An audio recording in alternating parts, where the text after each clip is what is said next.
Meu Senhor e meu Deus, creio firmemente que estás aqui, que me vês e que me ouves. Adoro-te com profunda reverência. Peço perdão dos meus pecados e graça para fazer com fruto este tempo de oração. Minha Mãe Imaculada, São José, meu Pai e Senhor, anjos da minha guarda, intercedei por mim. Hoje a Igreja celebra a festa de um grande santo, São Tiago Maior, um dos 12 apóstolos. Além disso, um daqueles apóstolos que pertenceu ao círculo mais íntimo de Jesus, juntamente com Pedro e João. Era um dos filhos de Zebedeu, irmão de São João Evangelista. Jesus chamou-os enquanto consertavam as redes no lago da Galileia. Era um dos três, por assim dizer, os três queridos de Jesus. Eram aqueles apóstolos entre os 12 que sempre estavam com Jesus nos momentos mais íntimos e mais decisivos. Por exemplo, na ressurreição da filha de Jairo, Jesus diz aos outros para ficarem no lugar e chama estes três para estarem mais perto. Na transfiguração, na agonia de Jesus no Horto das Oliveiras. E Jesus deu-lhes também, a ele e ao irmão, o apelido de Boanerges, isto é, filhos do trovão, sinal do seu temperamento ardente. Foi também o primeiro dos apóstolos a derramar o sangue por Cristo, a morrer mártir, morto à espada por ordem de Herodes Agripa I, por volta do ano 44, conforme narra o livro dos Atos dos Apóstolos. Segundo uma antiga tradição, São Tiago evangelizou a Península Ibérica antes de regressar a Jerusalém e depois do seu martírio, os seus discípulos teriam levado o seu corpo para a Galiza, para Santiago de Compostela, onde depois veria a nascer, a surgir o grande santuário da Catedral de Santiago de Compostela e daí nasceu o famoso Caminho de Santiago. Também eu pessoalmente tenho tantas recordações porque imediatamente depois de ter sido ordenado sacerdote, imediatamente não, mas passado umas semanas, poucos meses, antes de regressar a Portugal, fiz um estágio de sacerdócio, de confissões, em Santiago de Compostela, no ano 2010, que aliás era o ano jacobeu. Santiago estava cheio de gente e passei horas e horas e horas intermináveis a confessar na Catedral de Santiago, a ouvir aquele hino ao apóstolo São Tiago, o Botafumeiro. Se não sabem o que é, podem ver na internet, que é espetacular. E ali cresci como sacerdote, dei os primeiros passos como sacerdote, aprendi as primeiras coisas que depois, oxalá, me continuem a ajudar tantos e a ser bom instrumento de Deus Nosso Senhor. As leituras da missa de hoje podem ajudar-me a guiar-me a nossa oração ao longo destes 10 minutos. Na primeira leitura da missa, tirada da Epístola do Apóstolo São Paulo aos Coríntios, diz a Epístola: Irmãos, nós trazemos em vasos de barro o tesouro do nosso ministério, para que se reconheça que um poder tão sublime vem de Deus e não de nós. Por um lado, a fraqueza, a indigência, a nossa pequenez diante das dificuldades, diante do mundo, diante das nossas misérias. Por outro lado, como diz no Evangelho de São Mateus, depois da mãe dos filhos de Zebedeu, São Tiago ter perguntado a Jesus se eles podiam, que ele ordenasse que os seus filhos se sentassem no seu reino, um à direita e outro à sua esquerda, no reino dos céus, Jesus diz-lhe: não sabeis o que estáis a pedir. E depois pergunta-lhes: podeis beber o cálice que eu hei de beber? E eles respondem: podemos. E Jesus declara-lhes então: bebereis do meu cálice. Mas sentar-se à minha direita e à minha esquerda não pertence a mim concedê-lo, é para aqueles a quem meu Pai o designou. Bebereis do meu cálice significa que haveriam de dar a vida por Nosso Senhor. Todos os apóstolos, com exceção de São João e de Judas, o traidor, deram a vida, derramaram o seu sangue por Nosso Senhor. Mas aqui vemos as leituras como que esta dicotomia, este contraste. A primeira leitura fala do vasos de barro, portanto frágeis, quebradiços, pouca coisa. E ao mesmo tempo, aqueles apóstolos dizem: podemos, à pergunta de Jesus, que lhes diz se podem beber o cálice que eu hei de beber. Eles dizem: podemos. Provavelmente sem se darem conta do que estavam a dizer. Mais tarde haviam de perceber, porque, ao fim e ao cabo, isso podia acontecer quando apoiassem toda a sua vida na vida de Jesus Cristo. quando fossem discípulos autênticos de Nosso Senhor. Quando realizassem que Jesus, apesar de depois de ter vindo a morrer na cruz e ressuscitar, Jesus estava com eles.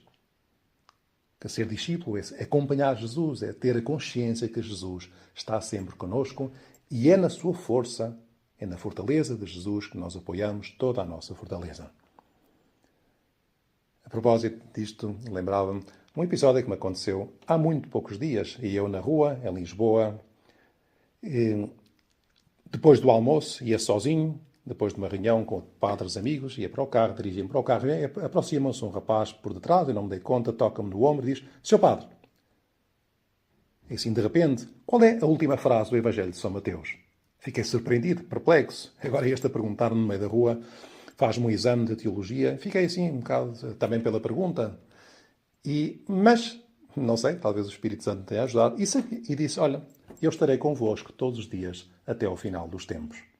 Respondi eu, sem ter a certeza de estar a acertar. Mas ele disse-me: acertou, parabéns. E deu meia volta e foi-se embora. Entretanto, eu chamei-o. Fiquei tão surpreendido por esta interrupção na minha caminhada em Lisboa que lhe perguntei: olá, mas desculpa lá, quem é que tu és? Como é que te chamas? E ele disse: sou o Filipe. E, a sorrir, afastou-se.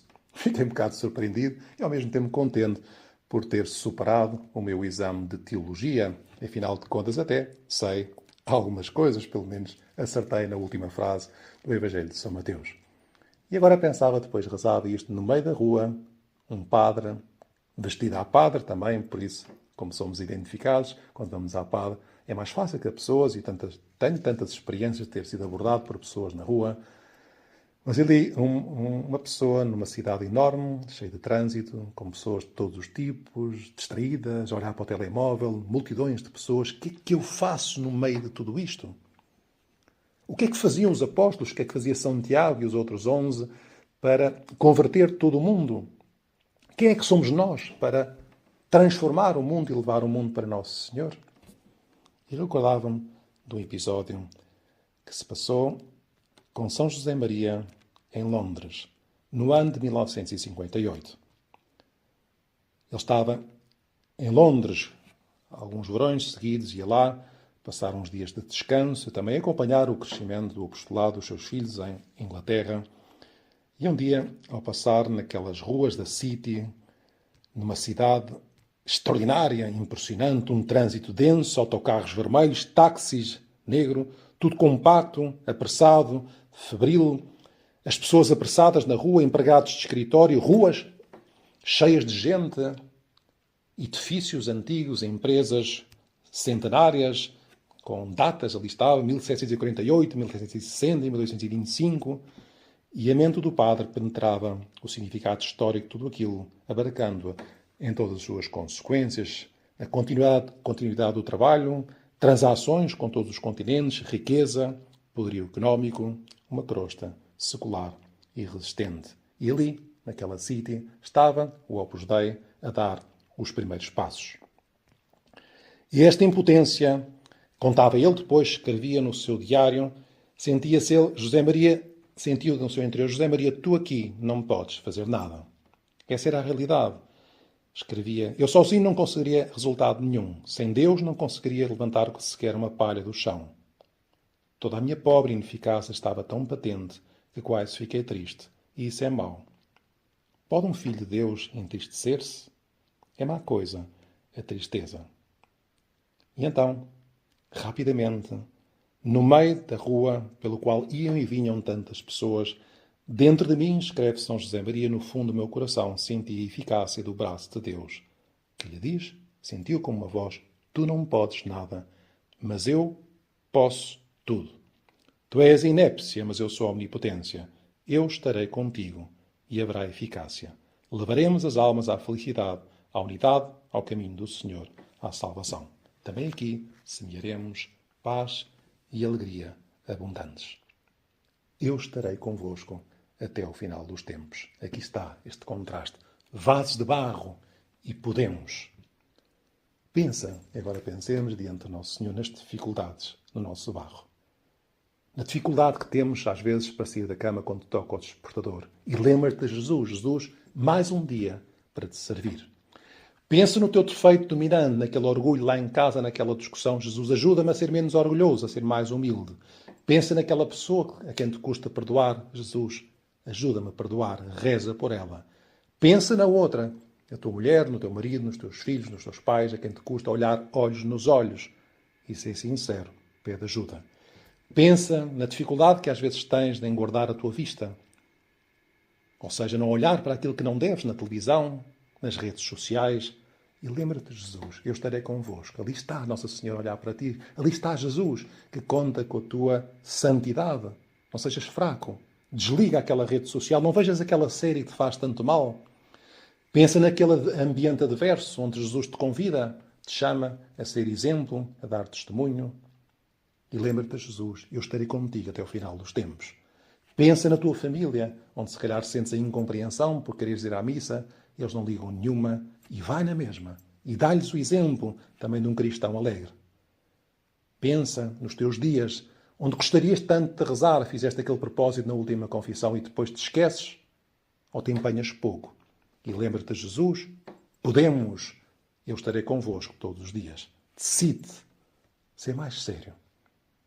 Podemos, com Jesus, somos vasos de barro, é verdade, mas podemos, com a graça de Deus, eu estarei convosco todos os dias. Podemos, quando nos apoiamos mais em Jesus. Como Nossa Senhora, vamos pedir a Nossa Senhora que nos ajude, a que ela nos leve mais ao seu Filho a ter consciência que em todos os momentos, em todas as ocasiões, estamos sempre diante de Deus, na presença de Deus, também nas tentações, nas coisas boas, que Jesus nos diga no nosso coração, tu não podes, mas eu posso, porque eu estarei contigo todos os dias, até ao final dos tempos. Dou-te graças, meu Deus, pelos bons propósitos, afetos e inspirações que me comunicaste desta meditação. Peço-te ajuda para os pôr em prática. Minha Mãe Imaculada, São José, meu Pai e Senhor, anjo da minha guarda, intercedei por mim.